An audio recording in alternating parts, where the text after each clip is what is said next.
திகாமடுல்ல மாவட்டத்தில் வாக்குப்பதிவுகள் நிறைவடைந்த பின்னர் ஹார்த்தி தொழில்நுட்ப கல்லூரியில் அமைக்கப்பட்டுள்ள பிரதான வாக்கெண்ணும் நிலையத்திற்கு வாக்குப்பட்டிகள் கொண்டு செல்லப்பட்டன. 39 பிரிவுகளாக வாக்கெண்ணும் நடவடிக்கைகள் முன்னெடுக்கப்படுவதுடன் 10 பிரிவுகளில் தபால் மூல வாக்குகள் எண்ணப்படுகின்றன. அம்பாறை திகாமடுல்ல தேர்தல் மாவட்டத்தின் வாக்களிப்புகள் அனைத்தும் நிறைவடைந்து தற்பொழுது வாக்குப்பட்டிகள் ஹார்டி தொழில்நுட்ப கல்லூரிக்கு கொண்டு வரப்பட்டுக் கொண்டிருக்கின்றன. ஹார்டி தொழில்நுட்ப கல்லூரி அம்பாறை மாவட்டத்தின் பிரதான வாக்கெண்ணும் மத்திய நிலையமாக அமைக்கப்பட்டிருக்கின்றது. பிரதான வாக்கெண்ணும் மத்திய நிலையத்திலே 29 வாக்கெண்ணும் நிலையங்கள் அமைக்கப்பட்டிருக்கின்றன. 10 வாக்கெண்ணும் நிலையங்களிலே தபால் மூல வாக்குகள் எண்ணப்பட இருக்கின்றன. ஏனைய 19 வாக்கெண்ணும் நிலையங்களிலே ஏனைய வாக்குகள் எண்ணப்பட இருக்கின்றன. இந்த தேர்தலை பொறுத்தவரை அம்பாறை மாவட்டத்தில் ஒரு சுமூகமான தேர்தல் காணப்பட்டது. 70 மீதுமான வாக்குகள் அம்பாறை மாவட்டத்தில் இதுவரை பதிவாகி இருக்கின்றன. தொடர்ந்து நியூஸ் ஃபர்ஸ்ட் செய்திகளோடு இணைந்திருங்கள். ஜனாதிபதி தேர்தல் தொடர்பான செய்திகளை உங்களுக்கு உடனுக்குடன் தருவதற்கு நியூஸ் ஃபர்ஸ்ட் என்றுமே தயாராக இருக்கின்ற நியூஸ் ஃபர்ஸ்ட் செய்திகளுக்காக அம்பாறை மாவட்டத்திலிருந்து நான் டில்ஷான் தால். இன்று 4 மணியுடன் வாக்குப்பதிவுகள் நிறைவடைந்ததை அடுத்து மட்டக்களப்பு மாவட்டத்தில் வாக்குப்பட்டிகள் வாக்கெண்ணும் நிலையங்களுக்கு கொண்டு செல்லப்பட்டன. மட்டக்களப்பு இந்து கல்லூரியில் அமைக்கப்பட்டுள்ள பிரதான வாக்கெண்ணும் நிலையத்தில் 33 உபப்பிரிவுகளாக வாக்கெண்ணும் பணிகள் முன்னெடுக்கப்பட உள்ளன. பொதுவாக மட்டக்களப்பு மாவட்டத்தின் தேர்தல் நடவடிக்கைகள் வாக்களிப்பு நடவடிக்கைகள் அனைத்தும் பூரணப்படுத்தப்பட்டு தற்போது வாக்குப்பட்டிகள் அனைத்துமே வாக்கெண்ணும் நிலையத்துக்கு எடுத்து வரப்பட்டிருக்கின்றன.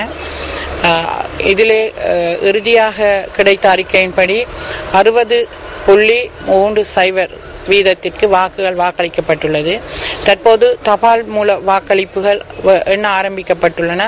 அத்தோடு ஏனைய 5 வாக்கெடுப்பு நிலையங்களிலும் தற்போது வாக்கு எண்ணும் நடவடிக்கைகள் ஆரம்பிக்கப்பட்டிருக்கின்றன. மட்டக்களப்பு மாவட்டத்திலே இன்று இடம்பெற்ற இந்த தேர்தலில் முடிவுகளை பெறுவதற்காக தற்போது வாக்கெண்ணும் பணிகள் தற்போது இடம்பெற்று வருகின்றது.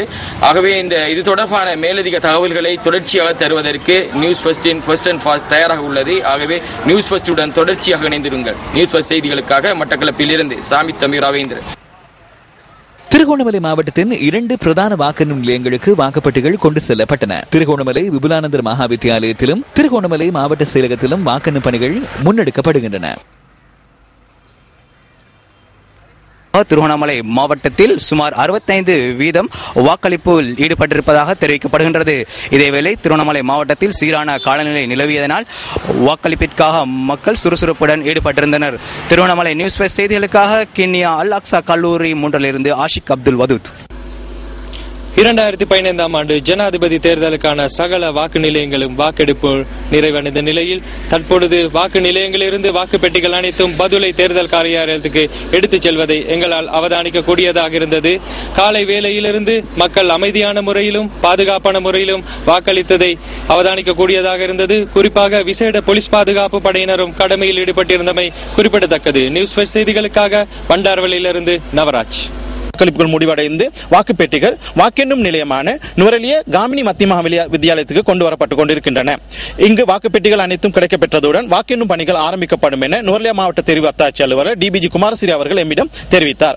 மேலும் பாதுகாப்பு கடமைகளில் போலீசார் ஈடுபட்டுள்ளதை காணக்கூடியதாக இருக்கின்றது. எங்கும் அமைதியான சூழல் நிலவுகின்றது. தொடர்ந்து எம்மோடு இணைந்திருங்கள். இந்த ஜனாதிபதி தேர்தல் தொடர்பான விடயங்களை உடனுக்குடன் தருவதற்கு நியூஸ் ஃபர்ஸ்ட் குழாத்தினர் நாம் தயாராக இருக்கின்றோம். தொடர்ந்து எம்மோடு இணைந்திருங்கள். நியூஸ் ஃபர்ஸ்ட் செய்திகள் நுவரெலியா மாவட்டத்திலிருந்து ராஜேஸ்வரன் ரஞ்சன். இன்று காலை கொழும்பில் உள்ள 71 வாக்களிப்பு நிலையங்களில் வாக்கெடுப்பு நடவடிக்கைகள் ஆரம்பமாகின. இன்றிரவு 7 மணி முதல் வாக்கெண்ணும் நடவடிக்கைகள் ஆரம்பிக்கப்பட்டுள்ளது. அதேபோன்று இன்று மாலை 4:30 மணிக்கு தபால் மூல வாக்கெண்ணும் நடவடிக்கைகள் ஆரம்பமாகின. கொழும்பு ரோயல் கல்லூரியில் இவை இடம்பெறுகின்றன. இரவு 10:30க்கு தபால் மூல தேர்தல் முடிவுகளை வெளியிட முடியும் என நாங்கள் எதிர்பார்க்கின்றோம்.